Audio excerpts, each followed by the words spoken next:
Stop separating migrant children from their parents. That's the warning from the UN to the US government. It says entering the country without proper documents should not be a crime. But what will that mean for a president who wants to build a border wall? This is Inside Story.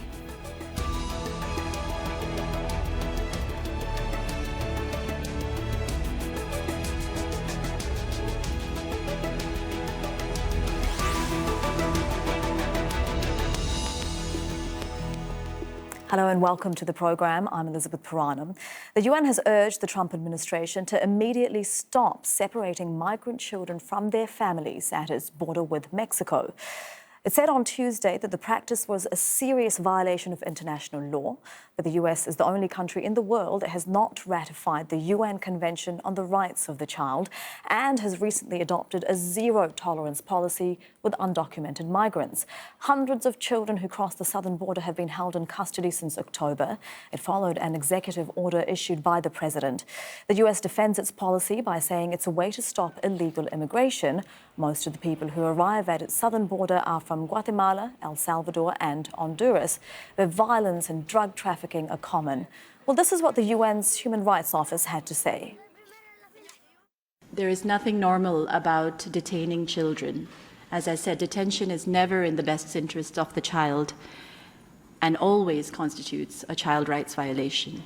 On this being a criminal offence, as I said, entry into a country without the right papers should at most be an administrative offence, and it certainly does not warrant jailing children. Well, Washington has reacted strongly. Its UN envoy Nikki Haley said, once again, the United Nations shows its hypocrisy by calling out the United States while it ignores the reprehensible human rights records of several members of its own Human Rights Council. While the High Commissioner's office ignorantly attacks the United States with words, the United States leads the world with its actions, like providing more humanitarian assistance to global conflicts than any other nation. Neither the United Nations nor anyone else will dictate how the United States upholds its borders. Well, let's look at some of the more controversial points in President Trump's immigration policy. He's pledged to build a wall along the Mexican border to prevent illegal crossings and drug smuggling. He rolled back an immigration program introduced by former President Barack Obama known as DACA, or Deferred Action for Childhood Arrivals. It protects around 800,000 young undocumented immigrants from deportation and provides them work permits. Trump has banned nationals of 6 Muslim-majority countries from entering the United States over what he said were security concerns. He also increased the arrests of undocumented immigrants, and the president has signed an executive order for a review of the so-called H-1B visa program that brings highly skilled workers to the US. Well, let's bring in our guests now. In New York is Angelo, Guisado, civil rights lawyer at the Center for Constitutional Rights. In Washington, D.C., Marsha Catron, former spokeswoman for the U.S. Department of Homeland Security under the Obama administration. And joining us by Skype from Fort Worth, Texas, is Jennifer DeHaro, managing attorney at the Refugee and Immigrant Center for Education and Legal Services. Thank you all for joining us. Mr. Guisado, Attorney General Jeff Sessions has said, if you're smuggling a child, we will prosecute you and that child will be separated from you as required by law. Is separating these children from their parents legal? No, it's not. Under the Due Process Clause, the Supreme Court has said many times that there's a fundamental liberty interest in keeping the family integrity afloat. I think that under the law, there's only a few instances in which a child can be separated from the parent. The government has to show that the parent is either unfit, that the child is endangered, or that it's absolutely necessary. And the government can't show any of those here. Mr. Harrow, do you think the law is being upheld? And if it's not, how are authorities getting away with breaking it? No, it doesn't appear that the law is being upheld. If the law hasn't required that families be separated because the Trump administration previously wasn't separating families with such degree. It was going on, but now it's been ramped up under the zero tolerance policy. it's cruel and inhumane, and we should end this practice of separating families. Ms. Catherine, President Trump has said, put pressure on the Democrats to end the horrible law that separates children from their parents, and that the Democrats are actually responsible for this policy.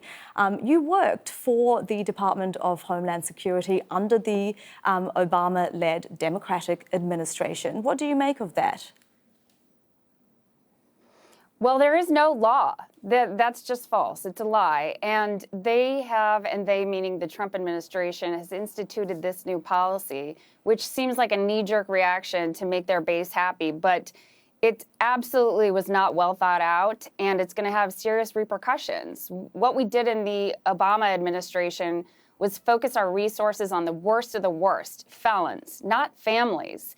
This policy that the Obama administration has enacted on their own is their own fault and is really not well thought out. It's horrible. This is a new low in border policy.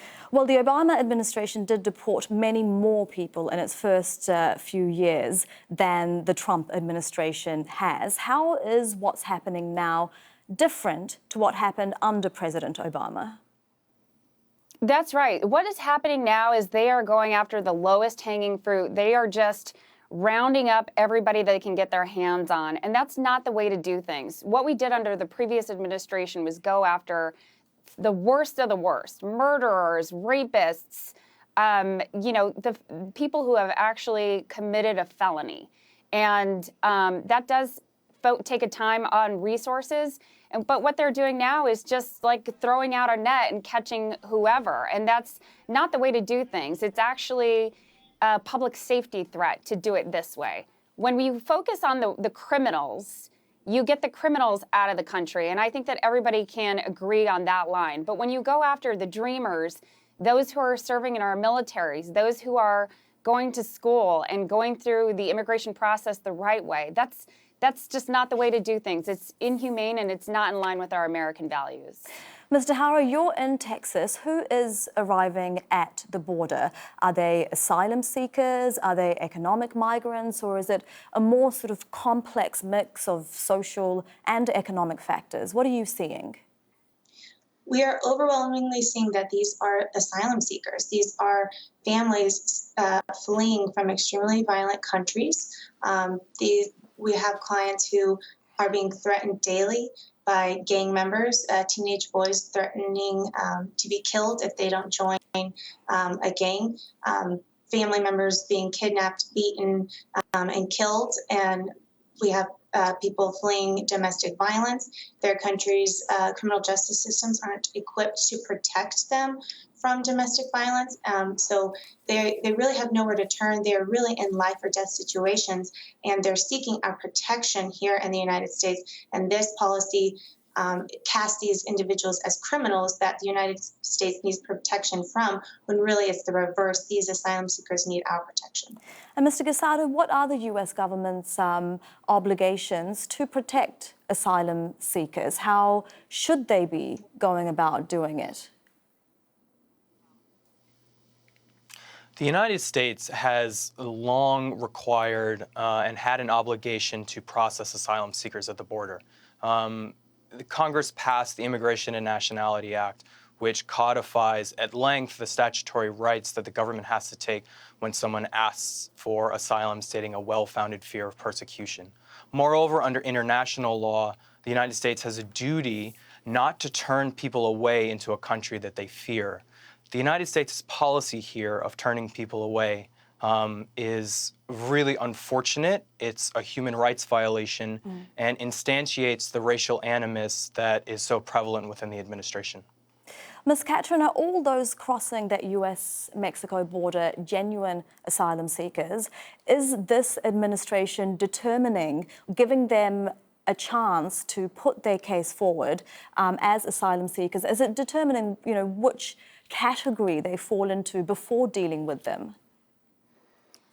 We don't know, but we do know that there are push factors in Central America that are causing the arrival of these immigrants, and they do deserve to be heard. If they are in fear of returning to their home country, they should be provided asylum and go through the judicial process. What I'm hearing now that's happening at the border is everyone is going through these mass proceedings before the courts. Yeah. So they don't really have the opportunity to present their case. The way that the Sessions policy has been enacted just doesn't actually allow them to be heard. And what we do need to do is provide asylum to those who are seeking it and have a credible fear. And that is in line with our American values. Mr. Harrow, we've seen videos of, mass trials taking place where people are in shackles. Are children or their parents made aware of their legal protections and options in their native language? Is that something that's happening? Well, I certainly hope so. I can't be confident that that is happening, but I should hope that the public defenders are giving advisals to the immigrants in their native language. We have not only Spanish speakers, but also indigenous languages, and so those needs should be met as well. But it does seem that there is a lot of confusion and people don't understand what is going on, what's happening to their children, whether they're going to be able to apply for asylum. We're hearing reports that CBP, Customs and Border Patrol, are discouraging immigrants for vocalizing their fear, saying, you're not going to win your asylum case, or, this isn't possible, you can't apply for that. So we don't think that there is good access to justice in these situations. And it would be a very confusing picture, especially for children. Mr. Guisado, as of April, of the 700 children seized from their parents in the 6 months previous to that, more than 100 were under the age of 4. What happens to them? Where are the under 4s being sent? First, I'd like to highlight the psychological damage that the government is causing these children. As you correctly noted, many of them are toddlers wrestled away from the arms of their parents, and I mean them literally. Customs and Border Protection will separate parents from children per policy, whether they come with their parents at the port of entry or if they cross by foot. These children are then sent to ORR custody. In the interim, they're put in basically glorified dog kennels, which have inadequate bedding, showers, pediatricians, anything a child who had survived one of the most horrific journeys imaginable could need. From there, they're sent to waiting facilities. I don't know if you saw recently, Senator Jeff Merkel from Oregon tried to visit one. It was in an abandoned Walmart in Brownsville, Texas. Customs and Border Protection didn't let him in because they don't want us to see what's in there. A picture of the inhumanity would really undermine what the administration is doing here, which again has no penological or child welfare purpose, but again is only meant to be punitive. Yeah, so absolutely terrible conditions, at least for some children once they're separated from their parents. Ms. Catherine, we also heard last month from a government official that this is from the Department of Health and Human Services, that his agency had, quote, lost track of nearly 1,500 immigrant children who had been seized after crossing that border, and some of them, it was feared, had been turned over to human traffickers. How do you lose track of 1,500 children? Do we know what's happened to them? We don't, but let me go back a second just to what that gentleman just said. To be clear, CBP or Border Patrol, they do not hold children in their facilities. We don't have those facilities. That's not what they're intended for. When a child crosses the border, the first thing they do is go through an immunization check and identification, and then they are turned over to Health and Human Services, or HHS, which has the capacity to take care of the children and place them in the hands of a relative or a sponsor. Now, HHS should be keeping track of all of these children and doing their best to be in touch with the sponsors or the relatives that they've put them in their care, right? The welfare of the child should be their #1 priority.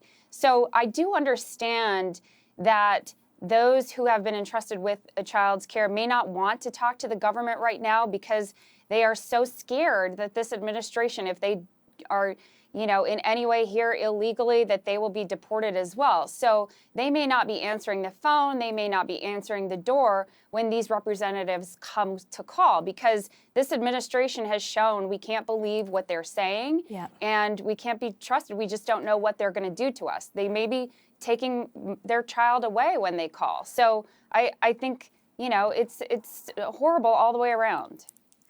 So something like 1,500 children who can't be traced shows that the system that is in place might not be working. And as well as that, Mr. Hara, the American Civil Liberties Union and the Human Rights Clinic at the University of Chicago Law School have also said that US border guards have been beating and abusing migrant children and have threatened them with sexual violence. I mean, have you heard these reports? So we know that CBP, the officers will certainly take liberties and abuse immigrants, and we're not satisfied that children or adults are being treated fairly at the border.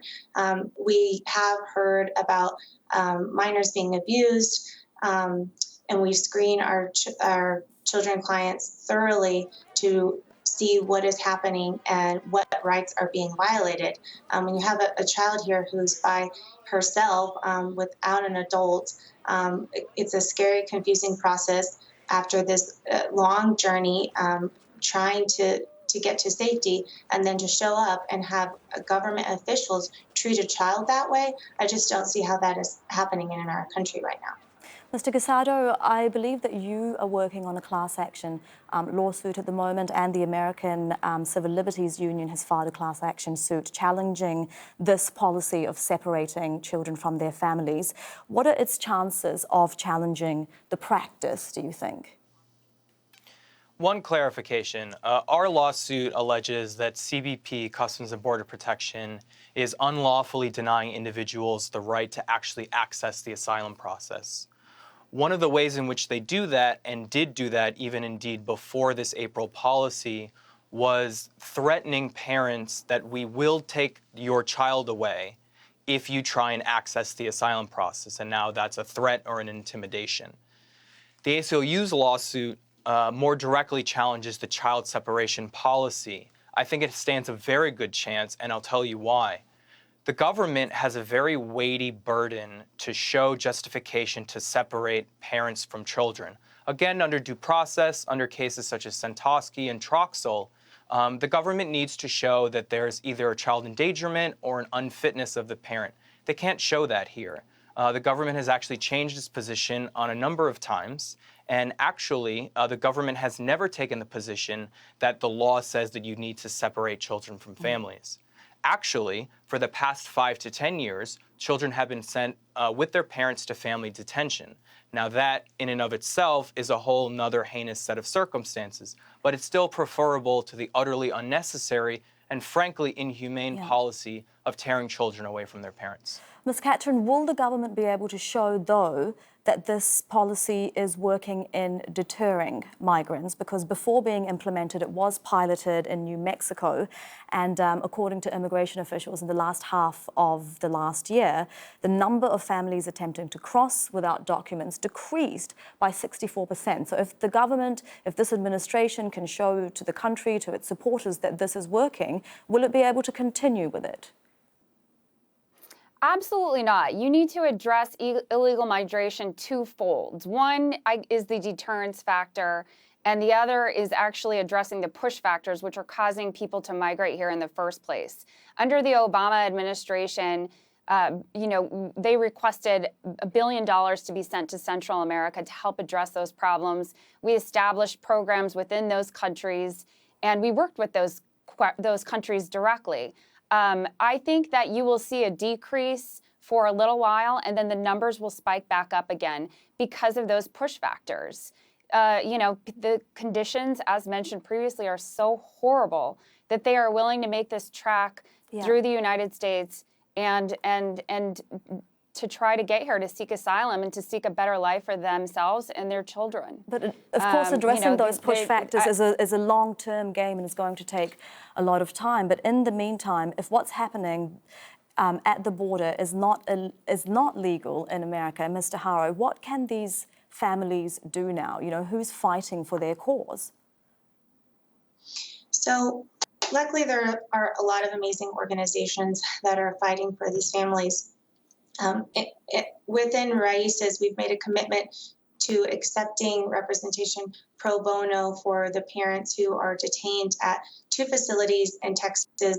One here is close to Fort Worth. In Alvarado, Texas, it's about 40 miles away, because we know that being detained is a huge barrier to accessing legal services. These are places in remote locations. It's hard for attorneys to get there. It's hard to schedule appointments to see clients. It's hard to, get documents signed, to get evidence going. So we're putting that, as one of our top priorities is providing legal representation. And we also call on others, if you see that this is happening and you're frustrated, we encourage people to contact their elected officials, to get involved, to share the story, and don't just accept this as one more thing that Trump is doing. Stand up and do something about it. And Mr. Guisado, so that's on the national level. What about internationally? Because if this is illegal under international law, like various organizations are saying, what can the international community actually do here? I think the UN was right to condemn the conduct. The United States has taken a deplorable approach to migration, which is indeed a fundamental human right. The United States should recognize that it, in installing right-wing governments in Central American countries in the 80s and 90s, is actually responsible for the root cause of this. The United Nations and other international organizations would be correct in joining a chorus of condemnation for this utterly asinine policy. But as we've seen from the UN representative, the US representative to the UN, Nikki Haley, the condemnation has been met with equal condemnation from Ms. Haley. Ms. Catherine, would a democratic control of Congress, if they are successful in the upcoming midterm elections, change this policy, do you think? I hope so. We should do whatever we can to put pressure on the Trump administration that this is abhorrent. This is not what we will stand for as Americans. You don't separate a child from his or her parents, especially in their most traumatic moments. So whether it's from the public or from these up-and-coming members of Congress or other countries, I really hope that everyone lends their voice to this. And Mr. Guisado, I'd just like to give you the last word, as well as, the condemnation and everybody lending their voice. What needs to happen to stop this, and soon? Well, one, I'd like to acknowledge the amazing work that individuals and organizations are doing on the border. The Kino Border Initiative, Al Otro Lado, and the Women's Refugee Commission are fighting for the rights of migrants every single day. I think people rightly are joining and becoming louder and louder to condemn the United States policy.